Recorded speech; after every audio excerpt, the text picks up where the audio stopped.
오늘은 사도행전 5장입니다. 저희가 이제 순서를 매 주일에 절반, 한 장의 절반씩 이렇게 하고 있고, 그다음에 이제 수요일 날은 전장에 대해서 이렇게 좀 하고 있는데, 어떻게 좀 머릿속에 많이 이렇게 저장이 되십니까? 예. 저는 오늘 전체적으로 내용상으로는 그렇게 복잡한 내용이 없습니다. 그냥 이야기 흐름의 순서대로 우리가 읽어보시면 충분히 아실 수 있는 내용인 것 같고요. 그리고 우리가 또 여러 경로를 통해서 많이 말씀을 들었던 내용인 것 같습니다. 그래서 저는 오늘 좀 정리를 하면서 주제를 제가 이제 5장에서 잡은 내용은 내적 갈등과 외적 갈등 이렇게 잡아봤습니다. 교회에는 언제나 내부적이나 외부적 이 갈등의 요소가 존재합니다. 그래서 이런 어떤 내부적인 이런 갈등의 요소는 우리의 부족함으로 기인한 것이 있는 것 같습니다. 그리고 외부적인 이 갈등의 요소는 이 사탄의 어떤 시험으로부터 기인하는 것으로 보여집니다. 5장의 이제 시작은 아나니아와 이런 삽비라 사건, 유명한 사건이죠. 이 사건으로부터 시작이 되고 있습니다. 2절에 보시면은 어떤 표현이 나와 있냐면, 중간에 보시면 그 값에서 얼마를 감춤해 그 아내도 알더라 이렇게 돼 있거든요. 그러니까 둘이 다 알았다는 거죠. 남편만 알고 있던 게 아니라 서로 다 합의된 관계였다는 겁니다. 그래서 이제 베드로는 이거를 보고서 뭐라고 했냐면, 네가 하나님을 속였다, 성령을 속인 것이다 이렇게 이제 말을 하거든요. 근데 이제 우리가 이런 어찌 보면 이 정황상으로 보면은 이 아나니아와 삽비라의 어떤 모습이 앞에 있는 이 바나바의 모습을 보고서 도전받은 이러한 모습이었을 수 있어요. 근데 어느 순간에 이제 이들의 모습이 엇나갔을 수 있겠죠. 그런 상황이었는데 베드로는 이것을 가리켜서 성령을 속였다, 하나님을 속였다 이렇게 이제 말을 했거든요. 그러니까 이것은 어찌 보면 자기 자신을 드러내려는 것, 이런 것을 통해서 돈을 다 드렸다. 그러니까 돈을 다 드리라고 여기에서 강요한 적은 없거든요. 그러니까 교회에서 이제 사회주의나 공산주의처럼 모든 물건을 다 가져와서 개인의 재산은 없어, 이것이 아니고 사회의 재산을 분명히 인정했거든요. 근데 이제 그것을 그렇게 인정했음에도 불구하고 나의 어떤 우월함이라는 것을 드러내기 위해서 그것을 이제 전체를 다, 밭을 판 모든 값을 다 드리는 것처럼 이렇게 이제 말을 한 것이죠. 이것이 속이는 것이거든요. 이런 하나님을 속이는 작은 것에 대해서 우리는 때로 가볍게 생각하는 경향이 있는 것 같습니다.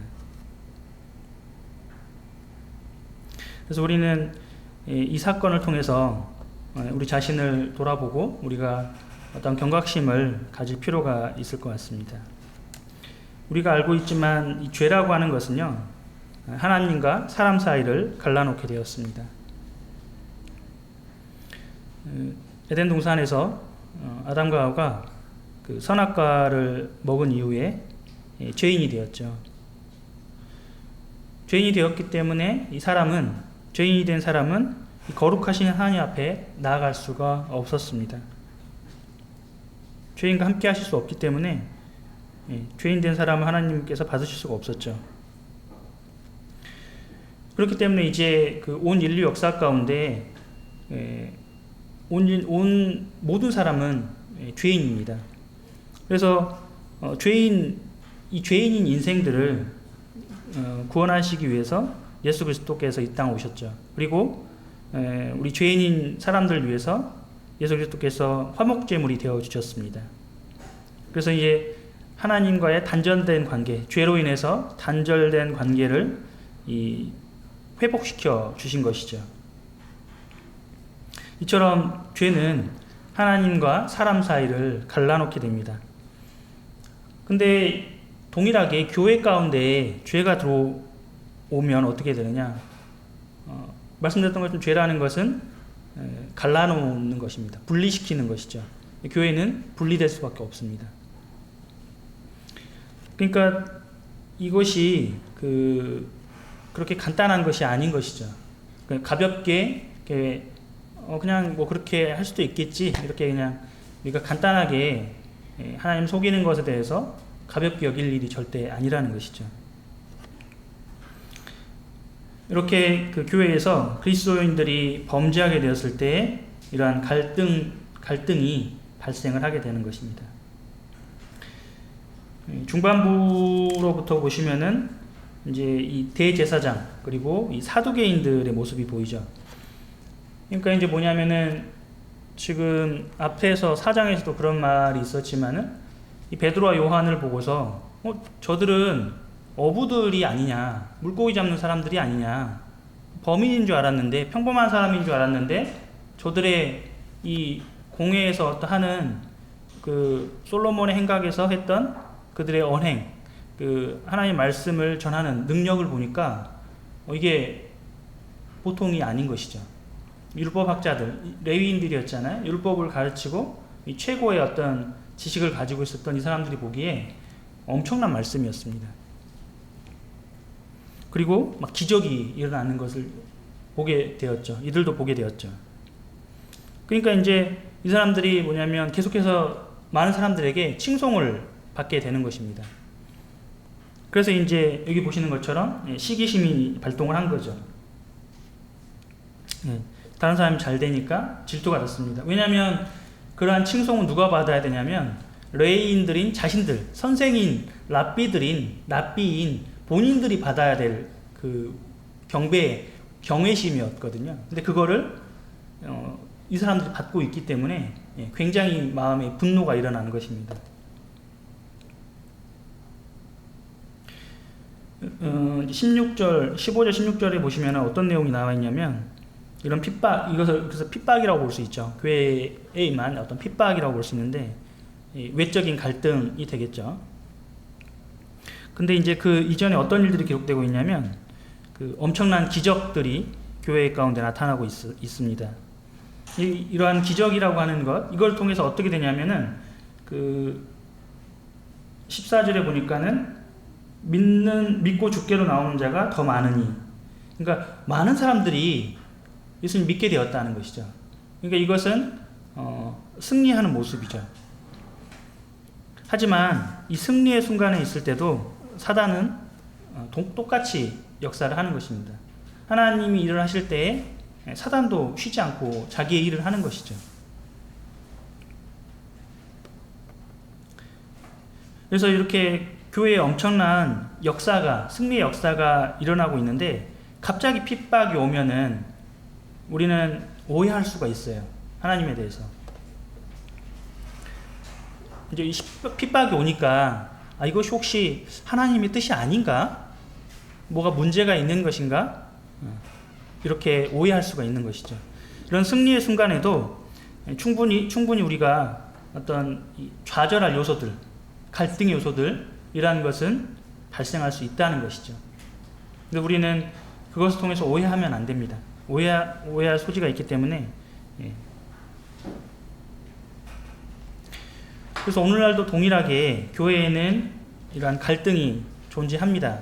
초대교회에서 이런 갈등이 존재했던 것처럼 그것의 정도나 어떤 방법의 차이는 있을 수 있겠지만은 동일하게 오늘날도 교회에는 갈등이 존재합니다. 교회에서 누군가 그 범죄하게 되면은 교회는 갈등이 발생하게 됩니다. 아나니아 삽비라의 사건처럼 이러한 갈등의 요소가 발생을 하게 될 것입니다. 갈라디아서 5장 9절에는 뭐라고 말씀되어 있냐면 적은 누룩이 온 덩이에 퍼지느니라라고 되어 있죠. 이제 뭐 빵을 하실 때 이렇게 이렇게 누룩을 조금 넣으면 이렇게 부풀잖아요, 빵이. 근데 이제 그거를 밀가루는 엄청 많이 들어가지만 이 누룩은 조금만 넣으면은 빵이 부풀게 되는 거잖아요. 그만큼 적은 누룩이 있다 할지라도 이것이 온 덩이에게 퍼지는 그러한 모습이 보이거든요. 우리가 이제 이 죄를 가리켜서 조그마한 죄가 교회 가운데 들어왔을 때에 어떻게 되냐면 그것이 이렇게 조금씩 다 퍼지는 것이죠. 그래서 우리는 이러한 죄의 문제에 대해서 우리는 주의할 필요가 있을 것입니다. 그래서 아까도 말씀드렸지만은 자기 자신을 살피고 돌아봐야 되는 것이죠. 그리고 혹시 나에게 어떤 죄의 짐이 있다고 하면 우리는 기도해야죠. 그리고 가능하면 우리 가운데 있는 성숙한 그리스도인들이 있을 것입니다. 그래서 그 그리스도인들과 함께 교제하시기를 권장을 드립니다. 그리고 죄를 자꾸 감추려고 하면 아담과 하와가 어떻게 했습니까? 부끄럽다고 하나님에서 이렇게 숨으려고 했잖아요. 근데 하나님 숨을 수가 없습니다. 이 감추려고 할 때 우리는 어떤 문제는 더 커지게 됩니다. 나중에는 수습할 수 없을 정도로 이렇게 문제가 커지게 되는 것이죠. 예수님께서는 우리들을 부르실 때요, 각자의 환경이 다릅니다. 그리고 생활 습관, 그다음에 지식 수준, 심지어는 이 언어나 국경 이런 것까지도 초월해서 우리를 하나로 부르셨습니다. 우리를 그래서 다 교회로 삼아 주신 것이죠. 그래서 교회가 하나 될 때 교회는 이미 하나 되었죠. 예수님의 이름 안에서 하나가 되었습니다. 그래서 하나 된 걸 힘써 지키라고 하셨잖아요. 그래서 우리가 하나 된 것을 힘써 지킬 때에 교회는 승리하는 모습으로 나아가게 될 것입니다. 여기 나와 있는 것처럼 14절에 아까도 말씀드렸지만은 믿고 주께로 나온 자가 더 많으니, 그러니까 지금 이 아나니아와 삽비라의 문제가 어떻게 됐습니까? 치리가 되었죠. 그렇죠? 분명하게 그 치리가 받은 것이죠. 그러니까 이제 우리가 한 가지 생각할 부분은 실은 여기에서 우리가 아시는 것처럼 우리 가운데 우리가 완전하지 않죠. 완벽하지 않고 우리의 부족함이 있습니다. 그럼에도 불구하고 그것이 즉각적인 어떤 징계라든지 치리함이 없다 그래서 내가 예를 들면 아나니아와 삽비라보다 뭐 뛰어나다 이렇게 생각할 수는 없습니다. 우리 가운데에도 여전히 죄가 있죠. 그럼에도 불구하고 그것은 이제 예수 그리스도께서 이미 다 갚아주신 것이죠. 근데 이 초대교회에서의 분명한 어떤 역사가 보여지는 하나님의 임재 가운데에 이 초대교회가 계속해서 이제 성장을 하고 이제 이 불꽃이 계속 이제 활발 타오르는 그러한 시기였잖아요. 그렇기 때문에 하나님께서 이러한 역사를 확실하게 이렇게 보여주신 것으로 우리가 볼 수 있을 것 같습니다. 우리에게 임한 것은 오직 하나님의 은혜로 우리가 볼 수 있을 것 같습니다. 그렇지만 우리가 그리스도 심판대 앞에서 각각 자기의 어떤 행실대로 우리가 심판을 받게 될 것이 자명한 것이죠. 그리고 교회 외부로부터의 어떤 핍박, 뭐 지금으로 따지면 우리는 이제 이때처럼 예를 들면 지금 제자들이 매를 맞았잖아요. 채찍을 맞았잖아요. 우리는 이런 경우에 처한 적이 한 번도 없습니다. 국내에서 이런 경우에 처한 거를 제가 들어본 적은 없어요. 그래서 이제 자료를 찾아보니까 채찍을 맞는 것인데 39대를 이렇게 맞았다고 하더라고요. 그럼 이게 어마어마한 거잖아요. 이 고통이라고 하는 것이 정말 쉽지 않은 그런 고통이었을 것이에요. 그럼에도 불구하고 그런 핍박을 받은 것이죠. 오늘날 우리에게는 그런 것은 뭐 우리나라에는 특별히 존재하지 않는 것으로 보여지는데, 그러면 오늘날 우리에게 대입을 하자면 어떤 부분을 볼 수 있냐면, 내가 그리스도인으로서 받게 되는 어떤 불이익들, 그리고 손해 또는 희생들이 있을 것입니다. 그것은 그리스도인들에게 존재하는 것이라고 볼 수 있을 것 같아요. 그래서 우리가 핍박으로 볼 수 있을 것 같긴 한데, 이런 핍박이 왔기 때문에 나는 이제 안 되겠다, 그냥 하나님 믿는 게 힘들다, 이렇게 해서 내가 좌절할 것인지 또는 넘어질 것인지, 그래서 그렇게 할 것이 아니라 그때 교회는 하나님의 말씀을 순종해야 하는 것이죠. 제자들의 모습을 보면요, 20절 21절을 보시면 어떻게 했냐면, 지금 그 감옥에 잡혀서 천사들이 와서 이들을 꺼내 주었습니다. 그리고 나서 20절에 보면, 가서 성전에 서서 이 생명의 말씀을 다 백성에게 말하라 하매 그들이 듣고 새벽에 성전에 들어가서 가르치더니. 그러니까 하나님 말씀 순종하는 것이죠. 어떤 핍박이 있으니까 내가 쓰러져 버리거나 좌절하거나 넘어져 버리거나 그것에 머물러 있지 않고, 그럼에도 불구하고 하나님의 말씀이 왔을 때에 순종하는 모습, 이것이 교회의 모습인 것이죠. 그래서 우리는 세상으로부터 오는 핍박이나 불리 때문에 좌절하거나 넘어질 수도 있습니다. 때로는. 예수님의 이름으로 우리는 다시 일어날 수가 있는 것이죠. 그래서 42절에 뭐라고 되어 있냐면, 그들이 날마다 성전에 있든지 집에 있든지 예수는 그리스도라고 가르치기와 전도하기를 그치지 아니하니라. 이들의 모습은 성전에 있든지 또 집에 있든지 장소를 불문하고 예수 그리스도께서, 예수님이 그리스도 메시아시라고 분명하게 증거하는 모습을 볼 수 있습니다. 그렇기 때문에 오늘날도 그것이 끊이지 않고 우리에게까지 도달하게 된 것이고요.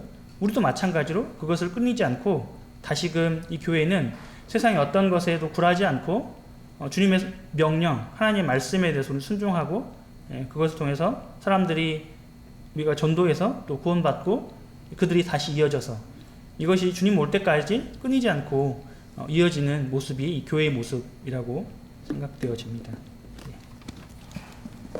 그러면 김차희님께서 따로 또 정리를 해주시겠습니다.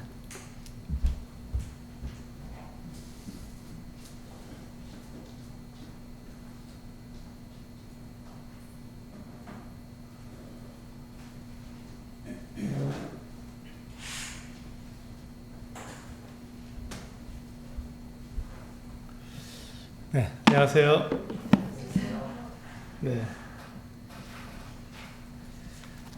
네, 앞에서 우리 박수현님께서 잘 말씀해 주셔서 이 내용들에 대해서 제가 이렇게 더 덧붙일 만한 내용들이 없네요. 이렇게 해서 이제 제가 드리고 싶은 말씀은 이 사도행전 5장을 통해서 이 교회의 본질이 무엇인가, 교회의 본질이 무엇인가에 대해서 좀 말씀을 드리고 싶어요. 사도행전 5장을 통해서 교회의 본질이 무엇인가, 우리가 이제 이 부분을 많이 간과하기 때문에 성도들도 그렇고 또 그 믿지 않는 사람들도 교회를 오해하고 있는 것이죠.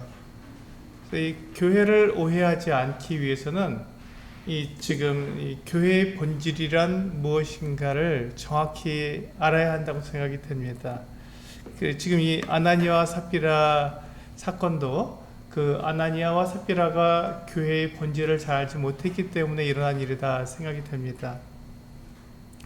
앞에서 말씀하신 것처럼 사도행전 5장은 둘로 나눠지게 되죠. 내적 갈등과 외적 갈등. 그렇습니다. 지금 이 아나니아와 삽비라라고 하는 그 부부의 사건이 있고, 또 이 사도들이 그 옥에 갇혔다가 풀려나면서 그들이 담대하게 복음을 전하고 있는 그 장면이 나오고 있습니다. 이게 대조적으로 나오죠. 그래서 이게 여기에서 보면 교회가 무엇인가 하는 부분을 우리가 분명히 알 수 있습니다. 이 아나니아와 삽비라는 교회를 오해했던 것 같아요. 왜냐하면 그들은 교회가 그들의 삶의 최종 목적지가 된 거죠. 아나니아와 삽비라가 봤을 때, 아하, 교회가 내 삶의 최종 목적지구나 라고 이렇게 생각이 든 거예요. 이 말이 무슨 말이냐면, 아나니아와 삽비라는 교회에서 인정을 받고 싶었던 것입니다. 교회에서 그들이 높임을 받고 싶었던 거예요. 그래서 그들이 교회에서 높임을 받고자 했는데, 그 방법이 무엇이었냐면 세상적인 방법이었죠. 사람들을 이렇게 속여서라도 그들은 높임을 받고 교회에서 인정받고 싶었던 거예요. 지금 아나니아와 삽비라가 헌금을 얼마나 했느냐, 그것은 문제가 아닙니다. 이제 많은 분들이 지금 그 아나니아와 삽비라가 헌금을 다 하지 않고 다 하지 않은 것, 요 자체에다가 많이 이렇게 그 초점을 맞추시는데, 지금 이 아나니아와 삽비라 사건은 그것보다 더 중요한 것이 뭐냐면, 아나니아와 삽비라가 왜 그렇게 했느냐 하는 것이죠. 왜? 교회를 그들은 어떻게 알았느냐? 그들은 교회가 그들의 최종 목적지예요. 그래서 교회 안에서 그들이 높임 받으면 좋고, 교회 안에서 그들이 인정받으면 그렇게 되고 싶었던 것이죠. 교회가 그들이 생각할 수 있던 최종 목적지였던 것입니다. 근데 그래서 그들은 세상을 교회 안으로 끌어들인 것이죠. 세상의 것들을 교회 안으로 끌어들인 거예요. 세상의 방법을 교회 안에 갖고 들어와 버린 것이죠. 그러니까 그들은 교회를 잘 몰랐던 것입니다. 교회는 그런 것이 아닌데, 교회는 결코 최종 목적지가 아닙니다. 교회는 세상과 같은 방법으로 이루어지는, 모이는 그와 같은 모임이 아닙니다. 교회는 세상과 다르죠. 세상은 군림해야 되고, 세상에서는 높고 낮음이 있습니다. 그러나 교회는 높고 낮음이 없습니다. 그래서 교회를 우리가 뭐라고 말하냐면 가정이라고 말을 하죠. 교회는 가정입니다. 교회는 하나님의 가족이고, 교회는 가정입니다. 그래서 우리가 성도들을 부를 때 형제, 자매라고 부르는 것이죠. 우리가 형제, 자매라고 부르는 이유가 바로 이 가정이기 때문에 그렇습니다. 여러분, 가정은 어떤 것입니까? 가정이 우리들의 삶의 최종 목적지입니까? 그렇지 않습니다. 가정은요, 이 가족 구성원들이 바깥에 나갔다가 가정에 들어오면 쉼을 얻고, 안식을 얻고, 사랑을 서로 나누고, 그런 안식처지, 가정은 우리들의 어떤 자기의 어떠함을 펼치는, 그래서 가정에서 인정받고 내가 높아지는 그런 것이 아니잖아요. 가정은요, 회사 사장님하고 알바생하고 똑같잖아요. 네, 사장님이라고 해서 가정에 들어왔는데 알바생을, 야, 너 알바니까 빨리 일해, 이렇게 시킬 수 없습니다. 가정에서는요, 회사 사장님도 청소를 해야 되고, 이렇게 짐도 날라야 되고, 가정 일을 도와야 되는 거예요. 부엌 일도 도와야 되는 것이죠. 알바생이라고 해서 집에서 자기가 막 이렇게 청소하고 그러나요? 그렇지 않아요. 그가 밖에서는 알바생이어도 집에 들어오면 엄마 이것 좀 해주세요, 아빠 이것 좀 해주세요, 마음대로 부모에게 부탁할 수 있고, 뭐 편히 쉬고 안식을 취할 수 있는 것이 가정입니다. 가정은 높낮이가 있는 것이 아니라, 가정은 가정에서 내가 군림하고 내가 인정받고 그런 것이 아니라, 가정은 그냥 서로가 서로를 사랑하고 서로가 서로를 격려해주는 그것은 안식처죠. 그래서 가정에서 막 군림하려고 그러고, 가정에서 다른 사람 위에 막 올라서려고 그러면 어떻게 되면 가정에 문제가 생기죠. 그때부터. 가정은 서로 사랑해야 되고, 가정은 서로가 서로를 인정해야 되고, 서로를 쉴 수 있도록 도와줘야 되고, 그런 것이 가정이지, 내가 다른 사람보다 더 높아지는 것이 가정이 아닙니다. 세상에서는 높고 낮음이 있어요. 근데 가정은 그렇지 않아요. 가정에서는 뭐가 있습니까? 대신 높고 낮음이 아니라 누가 먼저 태어나고 누가 나중에 태어났냐 하는 이 질서가 있죠. 누가 먼저고 누가 나중이냐 하는 이와 같은 질서가 있을 뿐입니다. 먼저 태어났다고 해서 그 사람이 높은 사람입니까? 아닙니다. 그렇지 않습니다. 우리가 그 버스를 타는데도 줄을 서지 않습니까? 먼저 온 사람이 높은 사람입니까? 그렇지 않죠. 그 사람이 먼저 탈 수 있는 자격이 있을 뿐이에요. 먼저 온 것과 나중 질서가 있는 것 뿐이지 그것이 높고 낮은 것을 말해주지 않습니다. 그래서 교회 그 가정 안에서도 우리가 먼저 태어난 사람과 나중에 태어난 사람이 있으면 먼저 태어난 사람이 나중에 태어난 사람은 어떻게 합니까? 예, 돌봐주는 겁니다. 먼저 온 사람이 나중에 온 사람들을 돌봐주는 거죠. 그러니까 나중에 태어난 사람은 먼저 태어난 사람을 어떻게 합니까? 예, 존경해 주는 거고요. 그렇게 돼야 그 질서가 바로 잡혀서 그 안에서 서로 사랑이 이루어지는 거고 그 안에서 우리가 쉼을 누릴 수 있는 거고 안식할 수 있는 것이죠. 질서가 있어야 되는 거니까. 이 교회도 마찬가지입니다. 교회도 먼저 온 사람이 있고 나중에 온 사람이 있습니다. 그럼 그것에 대해서 질서가 잡히는 거죠. 주님을 먼저 믿은 사람이 있고 나중에 믿은 사람이 있습니다. 그것에 대한 질서가 있는 것이죠. 그래서 먼저 믿은 사람들이 나중에 믿은 사람들에게 도와주는 거예요. 가르쳐주는 거예요. 이렇게 신앙생활은 이렇게 하는 겁니다. 하나님이 이러한 분입니다 라고 알려주는 것이죠. 그래서 이 교회 안에도 질서가 있을 뿐이지 교회 안에서는 높낮이가 있지 않습니다. 그런데 지금 이 아나니와 삽비라는 높낮이를 생각한 거예요. 자기들이 이렇게 하면 인정받겠지, 내가 높아지겠지, 이런 생각을 가지고 다른 사람들에게 인정받기 위해서 사상의 방법을 끌어들인 것이죠. 속인 거예요. 거짓말을 한 겁니다. 일부를 그들이 헌금하면서도 전부를 헌금한 것처럼 그렇게 그들이 속인 거죠. 왜 그랬습니까? 그들의 마음 속에 어떤 마음이 있었기 때문에 그들이 인정받고 높아지고 싶은 마음 때문에 그렇게 한 것이죠. 그러나 교회는 결코 그렇지 않습니다.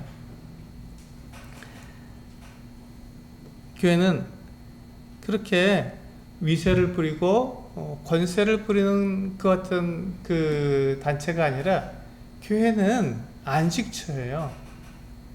하나님의 말씀을 서로 가르쳐주고 배우고 그래서 그 힘을 가지고 어떻게 하라고요?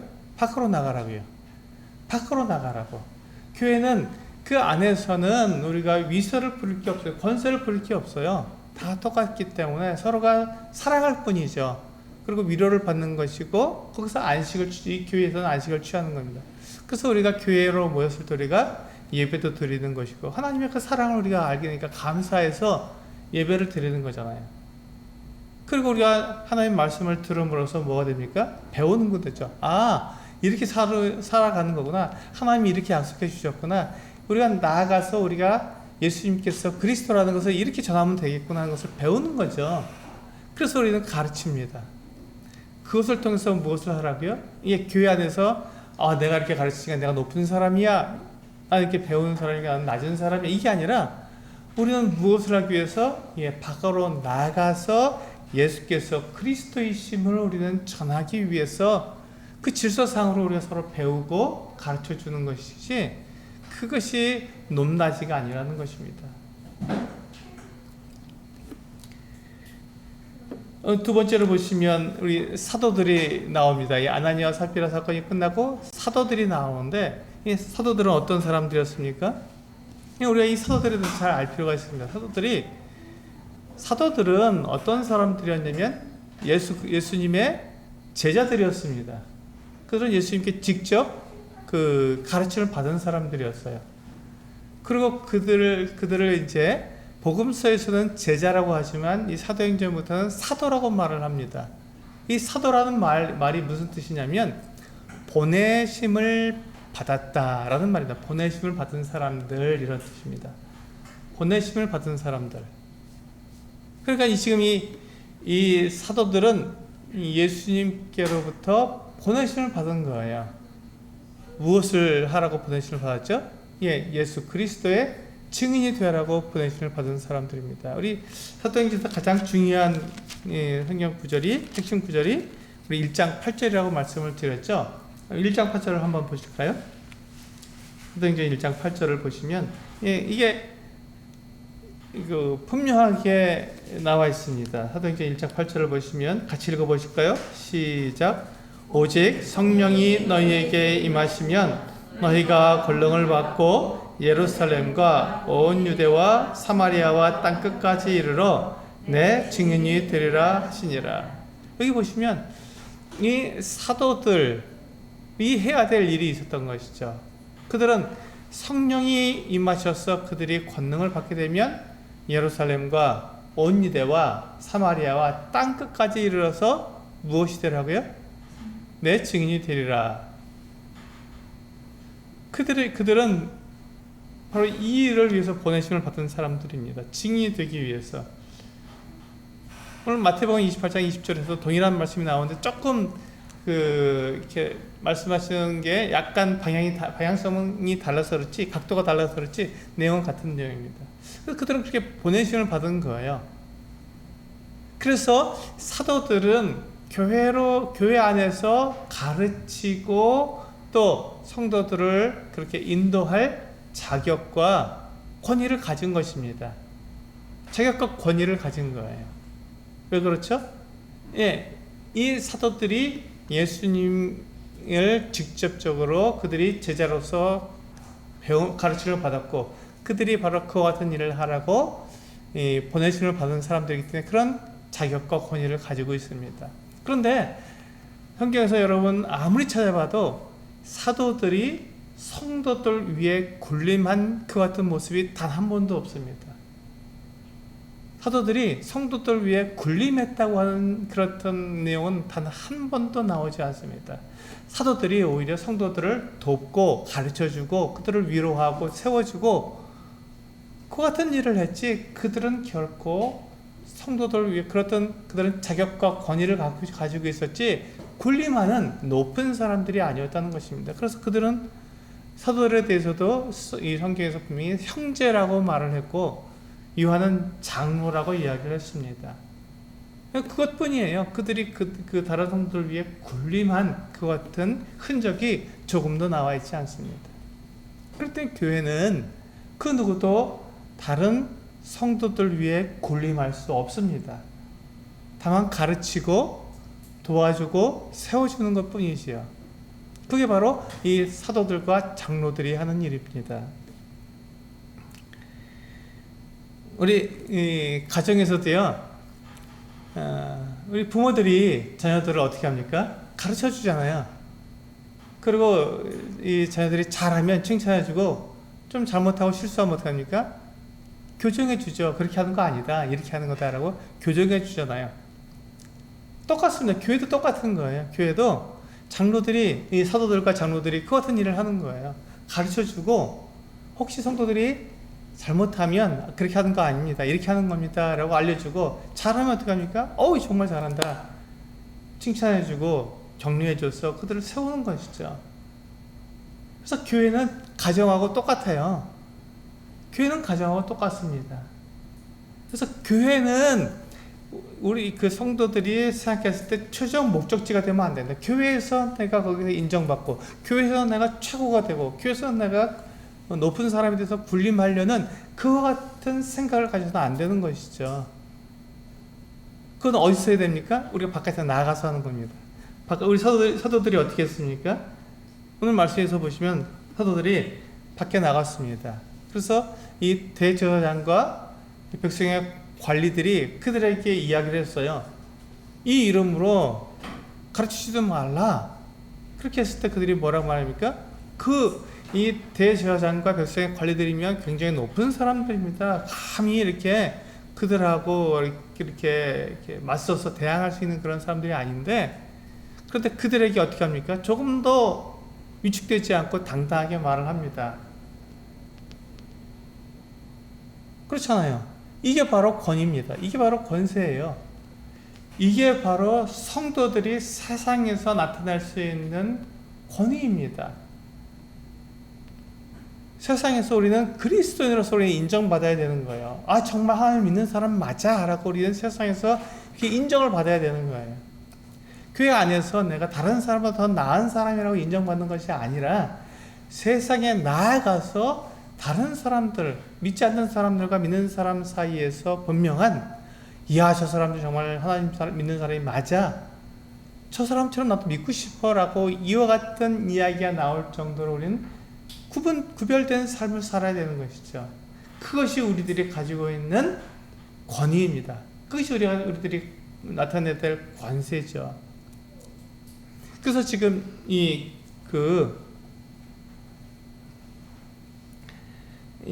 사도들에게 하나님께서 천사들을 보내서 뭐라고 말합니까? 20절에 가서 보니까, 가서 성전에 서서 이 생명의 말씀을 다 백성에게 말하라 하며, 그들이 듣고 새벽에 성전에 들어가서 가르치더니 대제사장과 그와 함께 있는 사람들이 와서 공회와 이스라엘 족속의 원로들을 다 모으고 사람을 오게 보내어 사도를 잡아오라 하니. 뒤에서 보시면 주의 사자가, 하나님의 천사가 이 사도를 옥에서 풀어주면서 나가서 이 생명의 말씀을 다 백성에게 전하라. 이게 이 사도들이 해야 될 일이었습니다. 이게 사도들이 할 일이었어요. 그래서 그들은 새벽같이 아침 일찍이 성전에 올라가고 거기에서 성전에 나온 백성들을 가르쳤습니다. 하나님의 말씀에 순종한 것이죠. 그렇게 했을 때 그 백성의 이 관원들과 대제사장들이 그들을 데리고 왔을 때 29절에 보시면, 베드로와 사도들이 대답하여 이르되 사람보다 하나님께 순종하는 것이 마땅하니라. 이 권세가 어디서 나왔냐고요? 이 권위가 어디서 나왔냐고요? 일반적으로 대제사장이나 백성의 관원들 앞에서 유대 백성들은 머리를 조아려야 됐고 두렵고 떨어야 됐을 때 그들이 하는 말이면 무조건 따라야 됐어요. 그런데 지금 이 사도들이 이 대제사장과 이 백성의 관원들 앞에서 이와 같이 당당하게 말하는 이 말, 29절에서 말하는 것처럼 사람보다 하나님께 순종하는 것이 마땅하다라고 이렇게 당당하게 말할 수 있는 이 권위, 이 능력이 어디서 나왔냐고요? 그것이 바로 하나님께로부터 나온 것이죠. 그 믿음에서 나온 것이죠. 이것을 어디서 해야 된다고요? 나가서 세상에서 믿지 않는 사람들에게 이와 같은 일을 하는 것이고, 우리 믿는 성도들 사이에서는 어떻게 된다고요? 네, 서로 섬기는 거예요. 서로 겸손하게 하고 서로 섬기고 도와주고 가르쳐주고 세워서 정말 이 교회에 오게 되면 그렇던 위로를 받고 안식을 누리고 기뻐하고 하나님을 예배하는 그와 같은 장소가 되는 것입니다. 교회는 가정이에요. 가정과 똑같습니다. 그래서 누가 그렇게 좀 이렇게 자기의 이렇게 본성을 잘 드러내도 그때에서 우리는 실수를 하고 잘못을 해도 그때에서 우리는 그에 대해서 저주하거나 그러다가 이렇게 도외시하는 것이 아니라 그를 불쌍히 여기고 도와주는 것이죠. 그럴 수 있지. 우리 집에서도 가정에서도 우리 자녀들이 자기 승질을 내고 또 자기들의 막 이렇게 그런 불평하고 이렇게 할 때 어떻게 합니까? 나는 치지만 불쌍히 여기잖아요. 부모가 자녀들을. 그래, 네가 얼마나 힘들면 그러겠냐. 하지만 그게 다가 아니다 라고 이야기해 주면서 너도 커봐. 너도 커보면 알게 될 거야. 이렇게 얘기를 하잖아요. 그게 왜 그렇죠? 그들을 불쌍히 여기는 거예요. 이렇게 도와주고 세워주고 싶은 마음에서 그러는 것이죠.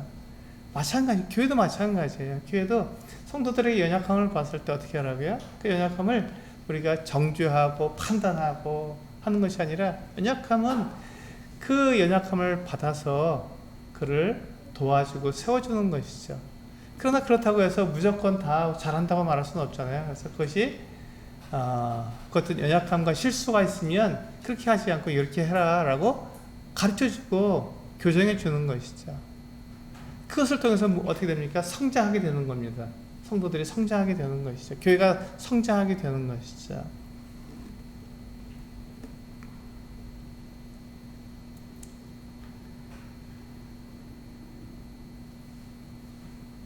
교회는 그래서 이렇게 그 가르치는 사람들을 하나님께서 세워주셨습니다. 장로들이죠. 가르치는 사람들을 세워주셨어요. 왜 가르쳐야 됩니까?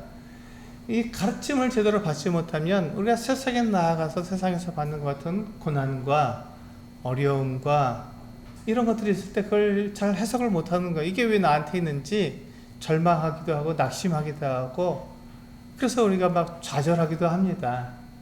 근데 그것에 대해서 하나님께서 우리들에게 어떻게 말씀해 주셨으며 우리는 그것을 어떻게 이해하고 우리가 신앙, 믿음 가운데 그것을 이겨야 되는지를 우리는 알려주는 것이죠. 그러기 위해서는 가르치는 것입니다. 하나님께서 우리들에게 무엇을 약속했으며 우리가 이 땅에서 우리가 무엇을 해야 되는지를 이 가르치는 자들로 가르치는 자들을 통해서 배우는 거예요. 가르치는 자들을 통해서 배워요. 그렇게 배우지 않으면 우리가 그것이 어떻게 행동해야 되는지 우리가 알지 못하기 때문에 가르치는 자를 하나님께서 세워주신 것이죠. 그래서 각 은사들이 다 있어서 각 은사들이 교회에서 그렇게 각자의 역할을 하는 거예요. 가정에서 엄마가 있고 아빠가 있고 또 자녀들에 있어서 각자가 자기의 역할을 하잖아요. 그것처럼 이 교회도 마찬가지로 이렇게 각자의 역할을 하는 것입니다. 그런 가운데 우리가 이 가르치는 사람들을, 장로들을 하나님께서 세우셔서 그들로 하여금 교회를 인도하도록 맡기셨어요. 그러면 우리는 어떻게 해야 됩니까? 성도들은 하나님께서 세우신 앞선, 그래서 이게 우리가 높은이라고 말하지 않고 앞선 형제들, 앞선 장로들이라고 말합니다. 그것은 앞선 자들에 대해서 우리는 어떻게 해야 됩니까? 존경해야 되는 것이죠. 이 존경한다는 말이 뭐냐면 그들이 가르쳐주는 것을 잘 배우고 그대로 내가 적용해서 그렇게 살아가는 것이죠. 가르쳐주는 대로 배워서 살아가는 것. 내 생각대로 저렇게 가르치지만 나는 그걸 어떻게 해? 나는 그렇게 안 해. 내 마음대로 할 거야. 이렇게 되면 그걸 존경하는 게 아니죠. 가르쳐주는 대로 또 그 인도하는 대로 따라오는 것이 바로 이 존경하는 것입니다. 두 번째는 뭐냐면 일반적으로 가르치는 이 장로들이 이 교회 안에서, 물론 대형 교회든 그렇지 않겠지만 이 작은 소규모 교회에서는 가르치는 자들이 생활이 좀 어렵습니다. 생활을 이렇게 보조를 받지 못하기 때문에 많이 어려워요. 그래서 어떤 작은 교회들은 일하는 장로들이나 또 가르치는 분들이 직업을 가지고 그렇게 일을 합니다. 그래서 직업을 가지고 일을 하다가 또 가르치는 일을 하게 되는 것이죠. 교회에 와서. 그러다 보니까 가르치는 것들, 성경을 잘 연구하지 못하고 잘 가르치는 것에 준비가 되지 못하는 수가 있어요. 그럼 누가 손해입니까? 그럼 누가 손해죠? 그럼 성도들이 잘 가르침을 받지 못하기 때문에 성도들이 손해고, 결국 교회가 손해가 되는 것은 주님께서 손해를 보시는 것이죠. 주님께서 이 교회를 통해서 주님께서 하시고자 하신 일인데 그것이 잘 안 되는 거니까 주님께서 손해를 보시는 것이죠. 그래서 주님께서 뭐라 하셨냐? 그래서 성경에서 뭐라고 말씀하셨냐면 그렇게 가르치는 자들을 존경하라. 그리고 그들이 생활에 필요한 것들을 잘 공급해 주어라. 이렇게 말씀하고 있는 것입니다. 이게 존경하는 거예요. 다른 게 아닙니다. 가르치는 자들의 말을 듣고 그대로 잘 따라주고 잘 가르치는 대로 그대로 행동하는 것, 그것이 존경하는 것이고, 그들이 제대로 생활할 수 있도록 공개하는 것을 잘 해주라는 것, 이것이 존경하는 것입니다. 다른 게 아니잖아요. 우리가 세상에서 그 사장님을 보면 막 그렇게 엎드려서 막 떠받들고 시중 들고, 이게 존경하라는 것이 아닙니다. 그것이 존경이 아니에요. 그것은 두려워하는 것이고, 그것은 이렇게 막 군림하는 것이고, 그 밑에 들어가서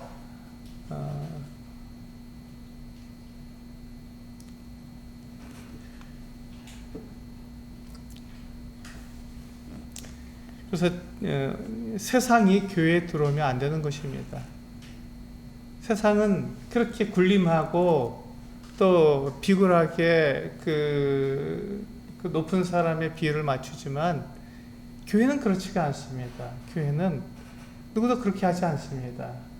그것이 교회의 모습이 아닌 거예요. 다만 앞선 자들을 존경하라는 하는 것이죠.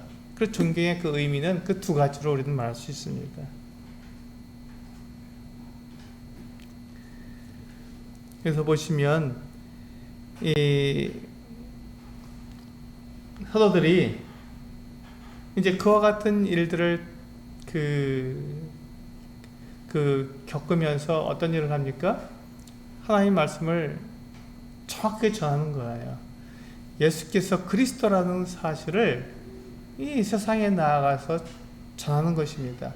그리고 그들이 그와 같은 일을 할 때 그들에게 무엇이 주어졌습니까? 권세가 주어진, 능력이 주어진 거잖아요. 성령이 임하시면 능력을 받고 권능을 받으러 가는 그 권능을 가지고 이적도 행하고 또 잘 가르치고 또 이와 같이 높은 사람들 앞에서 당당하게 그들의 믿음을 나타낼 수 있는 것이죠. 그 같은 일들을 했습니다.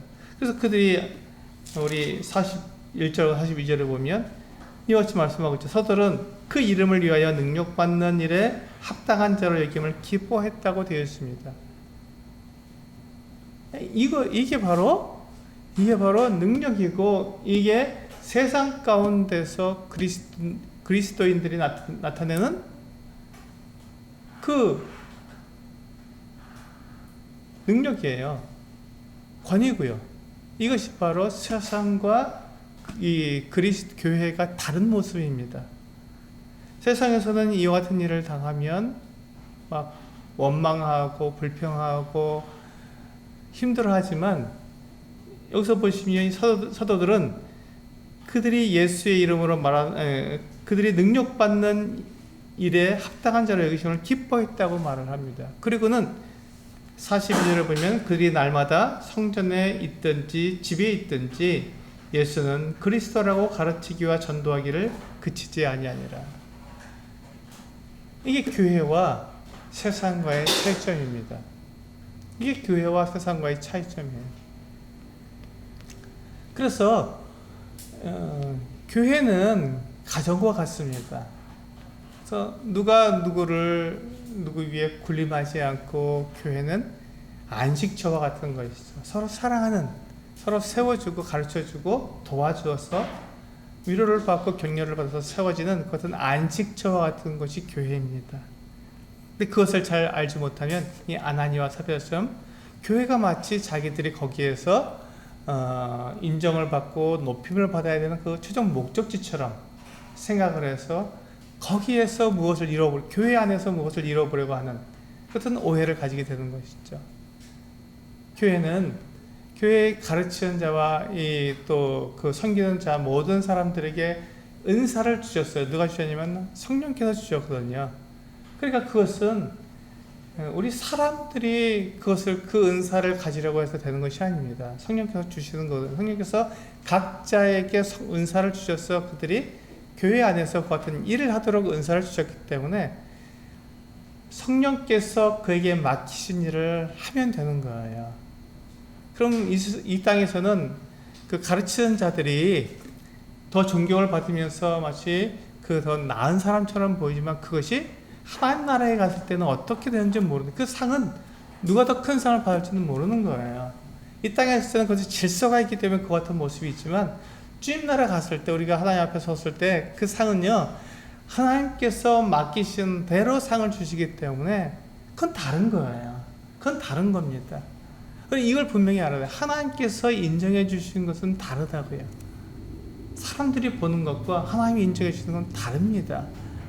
이것을 우리가 분명히 알게 될 때 우리는 교회를 오해하지 않습니다.